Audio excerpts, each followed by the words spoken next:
Welcome back. Today I wanted to introduce a checklist that you can have for download for purchasing a business. So if you're looking to buy a business, this is a checklist, not looking to cover off on what the accountant's role is or the solicitor's role. In terms of the accountant's role, are performing a financial due diligence, or a solicitor, sort of checking over contracts, leases, local licenses, etc. This is more of an operational checklist for you, the potential business owner, to sort of consider when you're looking to buy a business. What are the things that you need to consider that perhaps the accountant or solicitor won't. So that's what this is used for.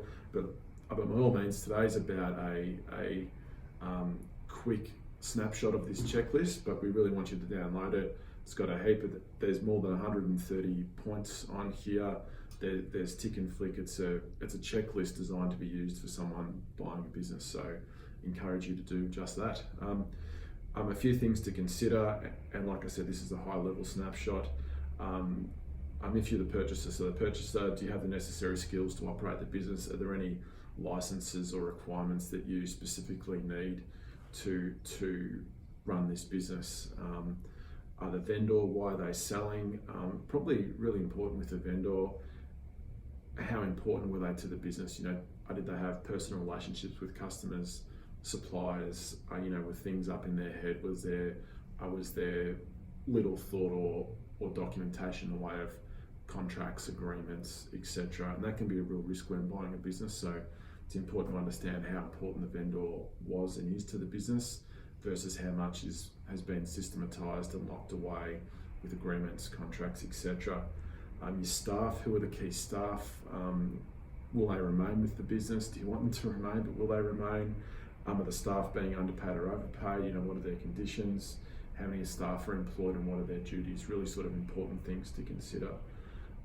With the actual business, it could be a shop, a factory, a professional office, but some of the things, others that comply with local zoning rules. The solicitor will look more at this, but just things to consider. If it's a food business, for example, do you have the appropriate license? If you're selling liquor, do you have the right to do what's being done there at the moment? You don't want to hop in there and find a surprise. Will the shop or factory you're buying or business premises, will it allow for expansion, or is it at capacity now? Is it in the right location? Does it allow you to do what you need to do?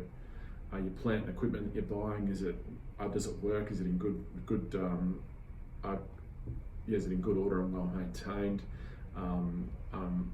Is it modern and efficient, and will it do the job you need to do? Assessments you can make, and especially if you've got specific skills and knowledge in an industry, you should be able to understand what that plant and equipment does and is, and if it's any good. The administration of the business, what are the systems and processes in place? Is there a system and process book or map that everyone knows and follows, or has it just been built up over time? Important to understand this. There's stock control systems in place and used, for example. What's the day-to-day role look like of all of your staff, and how does that come together in a systematized and processed way?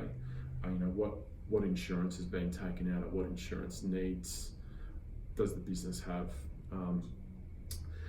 A location of the business, in terms of lease, if you're buying a lease, what does the lease look like? What's the term left? Often when you're buying a business and you're taking over a lease, that's really all you're buying. If you're buying, for example, a motel, you're buying the rights to operate that business on the land, and the lease links you to the landlord and allows you to do that. So how long is left on the lease? What does the lease allow you and not allow you to do? You need to really understand the terms of the lease. The location of the business, are there any new developments about to happen in the local area? Are there council rules that are about to change? Is there parking about to change, etc.? So we've got checklists and all that sort of stuff. Having a look at your competition, what and who are your competitors? Where are they located? What are they doing? Do the competitors offer a better service, a better price? Are their products more readily available? Are their delivery systems better? What's your competitive advantage? Your marketing and sales, it's really important to understand the marketing plan and how marketing actually happens, and also what the sales process is. You know, what's the underlying driver for sales? Because that's in business. That's what business is all about. It's about selling something, and what drives your sales. It's really important to understand that. Does the business rely on one or only a few customers? If so, who are they? Are there contracts in place? Can you meet them to see what's going to happen once a sale happens? Does the business concentrate on sales rather than profit? That may be to your advantage, but it's a consideration that you need to look at. Suppliers for the business, you know, who are the major suppliers?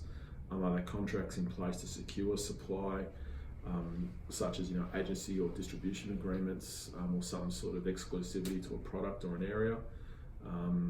Will the suppliers extend you the same credit terms that are currently being offered now? With the industry that you're looking to operate in generally, is it a successful industry? Is it on the verge of decline? Is there anything you can see that's going to disrupt that industry? Once again, think a blockbuster type video, you know, as Netflix around the corner.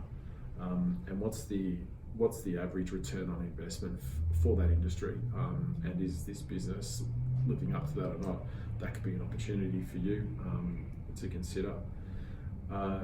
Some of the stuff, you know, in terms of more operational things, the debtors, you know, what are the level of debtors compared to sales in the business? If products are exported overseas, what are the overseas customers like? Are they sound? You know, are you going to get paid? It's important to look back on the debtors' ledger with some sort of history too, and compare this to industry norms. You know, the creditors, what level of creditors have been to sales historically, and I mentioned this before, but will the suppliers offer similar credit terms to what your business has been operating under? Stock, what sort of level of stock investment do you need? The stock that the owner's been carrying or the current vendor's been carrying, is this sufficient to operate the business? Is the stock of good condition? Is it not obsolete? You know, so can it be sold quite readily? So these are some of the things that should be considered when purchasing a business. Highly encourage you, if you are, to download the checklist that this is all about, and get some professional assistance as you work through it. But good luck, and enjoy the checklist. Thank you.